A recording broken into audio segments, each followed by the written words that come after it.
Welcome to the Rise Up Health Challenge. I'm so glad that you decided to join today, and I pray that the first week was really transformational and insightful for you.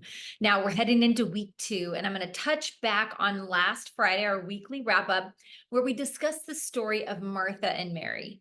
Now, in this story, there's so many things that you could talk about, but I want to highlight the thing that Jesus said to Martha. Martha was busy serving the Lord, as we touched on. And yet Mary was sitting at the feet of Jesus. And Jesus says to her, Martha, Martha, you are busy and distracted with many things, but Mary has chosen what is better, and it will not be taken away from her. And so we talked about choices, and I gave you some assignments over the weekend. And so we're going to actually begin to expand on the idea of choices. Because if there is one thing you can grasp from this challenge, it is that all of life, everything is built off of our daily choices. And I cannot understate this. So we have to expand on the power of decision and the power of us choosing for ourselves what we're going to do. Every decision we make impacts who we become and the life that we end up living. So during this challenge, I'm going to provide wisdom. I'm going to provide knowledge that can transform your life if applied. But the reality is knowing it is not enough. How many of us already know so many things that we should be doing, but we're not choosing to do it? We can spend the next few weeks journaling and examining and reflecting and showing up and planning and strategizing, all of these things. But if we do not choose to take action, it will do nothing. Being inspired today is not enough. It's a start, right? Every day, it's just one day at a time, one step at a time, one choice at a time. But writing off today's inspiration is not enough to sustain you for life. And so the goal for all of this challenge, for the Rise Up study, for the health challenge, for the 40 days of freedom, for all of my content is to see transformation. The goal is not more head knowledge. It is to impact and transform your life, which will therefore impact and transform the lives of those around you, your family, your friends, your cities, your communities, and the nations. We have to start thinking about not only our own life, but it is about Jesus and his reward, which is not just us, it's nations, it's cities, it's marriages, it's so much more than just us. And so we have to begin to make choices that lead us towards living out our purpose and destiny. And so this is just a huge piece of that. All of it hinges on if we choose to do everything that we know to do. Now, God gave us free will, and he gave us the ability to choose how we feel, what we do, where we go, how we behave, what we believe, and how we show up every single day. Now, I love this in Deuteronomy 30. It says, now listen, today I'm giving you the choice between life and death. Here's Israel. They've gone through the wilderness. Moses is giving them this command between prosperity and disaster. In another version, we see it actually says between blessings and curses. And it continues. Moses says, now I call on heaven and earth to witness the choice you make. Oh, that you would choose life so that you and your descendants might live. That's my prayer for you. Oh, that you would choose life. We have the ability to choose life or death. And it goes on to say, you can make this choice. And here's the key, write it down, by loving the Lord your God, obeying him, and committing yourself firmly to him.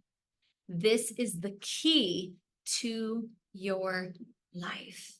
And if you love and obey the Lord, you will live long in the land the Lord swore to give your ancestors. And so it goes on to, explain to Israel the power of the blessing, the power of their choice to choose life, to choose death. And so we see this also, there's different quotes by individuals like John Maxwell that says, life is a matter of choices, and every choice you make makes you. Now consider in the Bible, we see this lived out. We see Adam and Eve. God places in the garden a choice. Are you going to stay obedient to me? Are you going to stay firmly committed to me? Or are you going to be tempted by what your eyes see and be led astray? And she made a choice. We see 10 of the 12 spies who chose not to believe God, but they chose fear and worldly wisdom. So again, we have Israel getting ready to go into the promised land. God says, I've given you the land, right? What happens? 10 of the 12 spies come back. There's giant. Yes, the land is amazing. It's everything God said, but they chose fear, worldly wisdom. They chose human reasoning instead of the word of God. It was a choice they made, and it altered their destiny. The entire generation died in the wilderness. Now, that was not God's plan for them, but they had a choice to believe God and to do what he said or not, life or death. We see this with Samson and Delilah. Now, the story of Samson and Delilah is fascinating to me because I find something very important in this. He was actually faithful for a time. He continued to resist her temptations. He continued to resist her manipulation and trying to get him to give up his secret. He did that 2 times before he fell. And I find this so important because we can maintain a certain position. We can choose the right thing. We can choose the better thing for a day and a week and 3 months. But the reality is, our life hinges on whether we make a committed, firmly rooted decision daily to do the right thing. And Samson eventually did give in to the temptation, and his destiny was altered because of it. And so the reality is we have to choose to remain firm. The enemy is persistent. He will not give up. You have to know this, and you know this, of course. He won't give up. He's going to keep persisting. He's going to keep trying to get you to fail. He's going to keep sending lies to you. You can't do it. You'll never overcome. It's always going to be this way. Those are lies from hell. And the reason we know this is God says, with God, all things are possible. Now, I want you to think about this, because if we all make choices, we have to recognize that we choose what to eat, what to wear, what to say, how to respond. If we think we're not making a choice, we are. We're just choosing to do nothing. We are constantly making choices. And so we actually have to remember our life is truly a product of our choices. And we have to look at our life and go, do I really like the effects of my choices? Do I like the fruit of my choices? See, we actually can change the trajectory of our life by deciding today. It doesn't matter where you've been. It doesn't matter what you've done. It doesn't matter that you failed 1,000 times before. Today, what are you going to choose? And I love the verse, as for me and my house, we will serve the Lord, right? It says, choose whom this day whom you will serve. And so it's this choice. I will serve the Lord. I will be faithful. I will stay committed. I will be in his presence. We have the ability to change and to decide every day what we're going to do.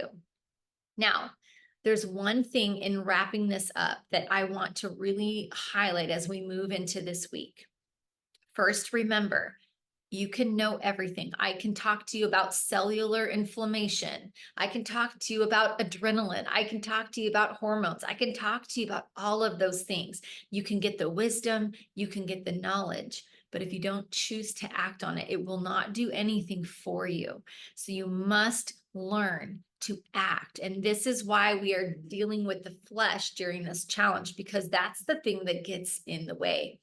In Romans 8:12, if you remember, it says, as we've been discussing the flesh, it says, therefore, brothers and sisters, we have an obligation, but it is not to the flesh to live according to it. For if you live according to the flesh, you will die. But if by the Spirit you put to death the misdeeds of the body, you will live.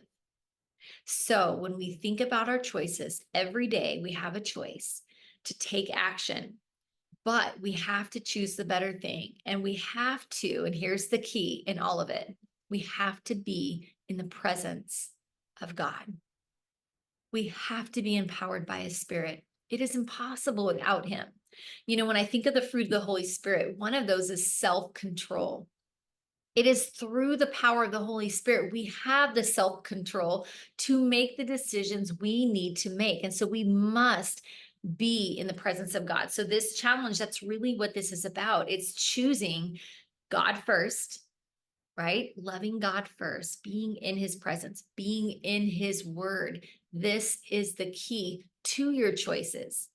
Because if you're not in his presence and you're not in his word, not only will you not have the strength to overcome or to be self-controlled, because you can't manufacture it, it's a literal fruit of the spirit, but also how are you going to know what to do? We won't know what to do. If we don't hear the voice of God, we're not going to know what to do. We can't obey. And if that's a key to life, is obeying him, staying firmly rooted to him, we have to be in his word. We have to know what he's saying. We have to be in his presence, and we have to be empowered by his spirit. And so that takes choosing to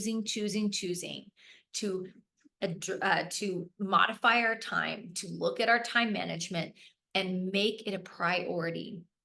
So today, our activity is, I know this weekend you reflected on choices that you're making.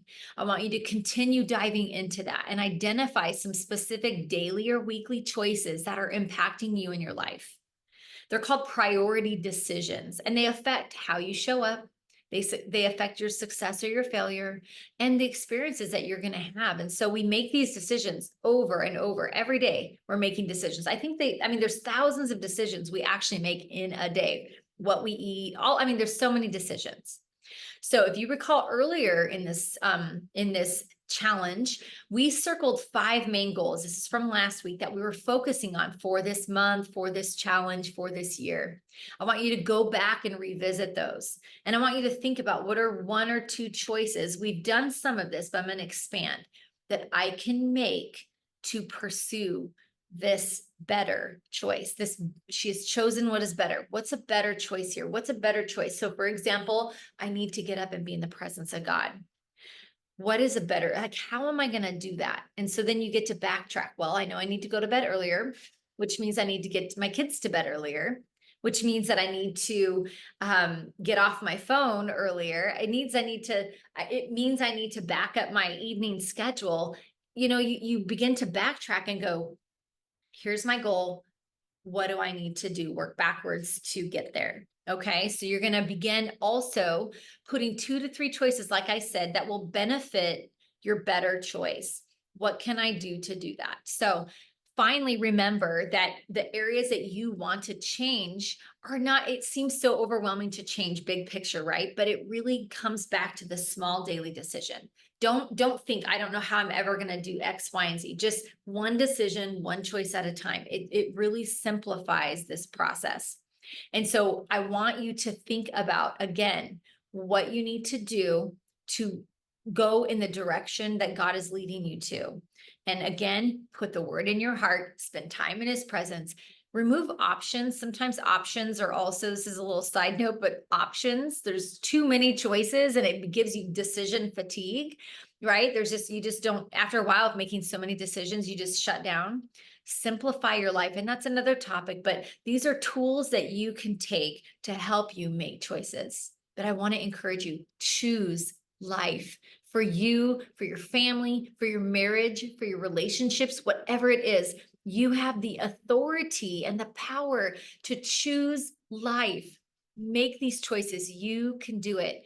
Show up for yourself, show up for the Lord to bring him glory, and so that we will see nations changed for Jesus Christ. So have a wonderful day. Bless you. Get up early, listen to the Lord, and do what he says. All right, guys, I'll see you tomorrow.